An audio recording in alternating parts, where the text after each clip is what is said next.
नाज़रीन कराम, रात गए ISPR की जानब से सख्त तरीन वार्निंग जारी हो चुकी है और इस वक्त जो सूरत हाल हुई है वो इन सब के अंदर एक जानब तो पाकिस्तान की अंदरूनी सियासत ज़ेर बहस रही और मरकज़ी निगाह भी है, लेकिन पाकिस्तानी सियासत में और भी बहुत कुछ दिलचस्प चल रहा है। एक जानब आर्मी चीफ एक हंगामी दौरे पर पहुंचे, इसके साथ ही साथ अफगानिस्तान को पाकिस्तान ने वाज़ेह अंदाज में आर्मी चीफ ने ISPR की स्टेटमेंट के मुताबिक एक क्लियर मैसेज दिया है। ये डेवलपमेंट्स बहुत ही अहम है और आपके साथ शेयर करनी है। साथ ही साथ और भी बहुत कुछ हो रहा है पॉलिटिक्स में। पीपल्स पार्टी जो है उसने एक यूटर्न लिया है और अब ये समझ नहीं आ रही कि पीपल्स पार्टी हाथ क्या करने वाली है। साथ ही साथ परवेज खटक साहब जो हैं उनका सॉफ्टवेयर भी अपडेट होने वाला है।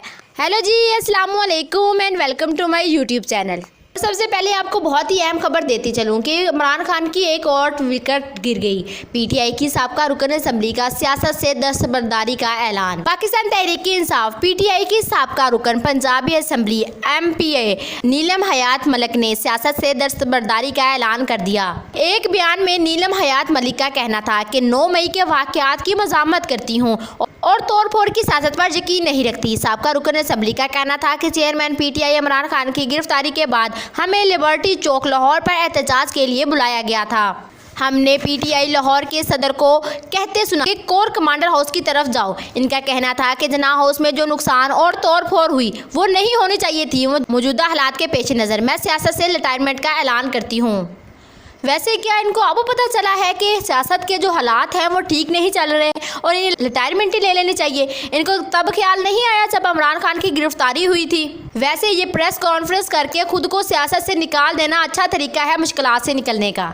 और इसके साथ मज़ीद बताती चलो कि वज़ीर दफ़ा ख्वाजा आसफ़ का कहना है कि अफगानिस्तान हमसाया और बरादर मुल्क होने का हक अदा नहीं कर रहा। यही सूरत हाल मज़ीद जारी नहीं रह सकती। ट्विटर पैगाम में ख्वाजा आसफ़ ने कहा कि अफगानिस्तान हमसाया और बरादर मुल्क होने का हक अदा नहीं कर रहा।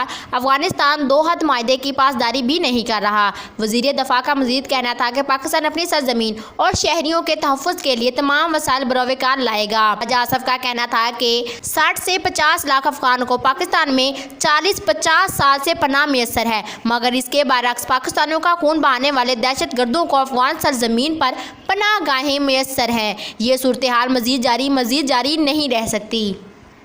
रहे कि गुज़श्ता रोज़ ISPR की जानब से जारी बयान में भी कहा गया था कि पाकिस्तान की मुसल्लह अफवाज को अफगानिस्तान में कल अदम TTP को महफूज पनाह गाहों और आज़ादाना कार्रवाई पर शदीद तहफ़्फ़ुज़ात हैं। तो अक्का है अबूरी अफगान हुकूमत हकीकी मायनों में और दो हद माहदे में किए गए वादों के मुताबिक अपनी सरजमीन को किसी भी मुल्क की खिलाफ दहशत गर्दी के लिए इस्तेमाल करने की इजाज़त नहीं देगी। बयान में मज़ीद कहा गया है कि पाकिस्तान में दहशत गर्दी की कार्रवाई में अफगान शहरियों की शमूलियत एक और अहम तशवीश है जिस पर तवज्जो देने की ज़रूरत है। इस तरह के हमले नाकाबिले बर्दाश्त हैं और पाकिस्तान के सिक्योरिटी फोर्सेस की जानब से मुअस्सर जवाबी कार्रवाई होगी। Army chief general Asim Munir ने ISPR के मुताबिक के सोब हमले में शहीदों को खराज अकीदत पेश किया। आर्मी चीफ जवानों की कौम के लिए खदमात को सराहा।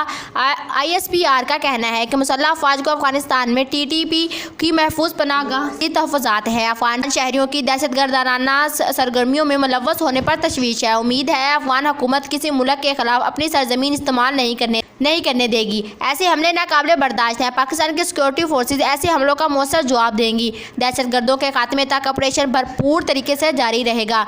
अफगान अबूरी हुकूमत दो हद माहदे पर अमल दराम यकीनी बनाए। मुसल्लह अफवाज दहशत गर्दी की जड़ से खात्मे तक चैन से नहीं बैठेंगे। साबका वज़ीर दफ़ा परवेज खटक के बेटे इश्तियाक खटक ने वालिद के नाम पर मंसूब तमाम बयानात झूठ करार दे दिए। जियो न्यूज़ से गुफ्तगू में इश्तियाक खटक का कहना था कि परवेज खटक अनकरीब सियासी लाहिला अमल का ऐलान करेंगे। उन्होंने कहा कि वालिद परवेज खटक ने इमरान खान के खिलाफ बातें नहीं की। इनका मज़ीद कहना था कि मेरे वालिद के नाम से मंसूब तमाम बयानात झूठ पर मबनी हैं। PTI के साथ अच्छा वक्त गुजरा, इसके खिलाफ बातें क्यों करेंगे? क्या रहे कि गुज़श्ता दिनों पाकिस्तानी तहरीक इंसाफ PTI ने साबका वज़ीर आला व साबका सूबाई सदर परवेज़ खटक की बुनियादी रकनीत ख़त्म करते हुए इन्हें पार्टी से फारग कर दिया था। और इसके साथ ही आपको बताते चलूं कि लाहौर की बैंकिंग कोर्ट ने मनी लॉन्ड्रिंग केस में पाकिस्तान तहरीक-ए-इंसाफ पीटीआई के सदर और साबिक वजीर आला चौधरी परवेज़ इलाही की जमानत मुचलके मंजूर कर लिए। आज परवेज़ इलाही की रिहाई के लिए इनके साहबजादे रासिक इलाही की जानब से मुचलके देने पर FIA प्रॉसिक्यूटर ने एतराज़ किया। प्रॉसिक्यूटर का कहना था कि मुल्ज़म का बेटा होने की वजह से जमानत मुचलके जमा कराया सकते।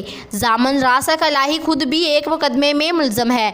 क्या एक मुल्ज़म दूसरे मुल्ज़म की जमानत दे सकता है? अदालत का कहना था कि इस मामले पर कोई कानूनी रुकावट बताएं। वकील दरख्वास्त गुजार का कहना था कि जितनी रकम अदालत ने मांगी वो रकम जामन जमा करवा रहा है। FIA के एतराज़ नामुनासिब है। नवाज शरीफ की जमानत भी इनके भाई शहबाज शरीफ ने दी, जबकि शहबाज शरीफ खुद भी मुल्ज़म थे। वकील की दलाइल सुनने के बाद अदालत ने FIA प्रॉसिक्यूटर का एतराज़ मुस्तरद कर दिया और परवेज़ इलाही की जमानत मुचलके मंजूर करते हुए इनकी रिहाई की कार जारी कर दी।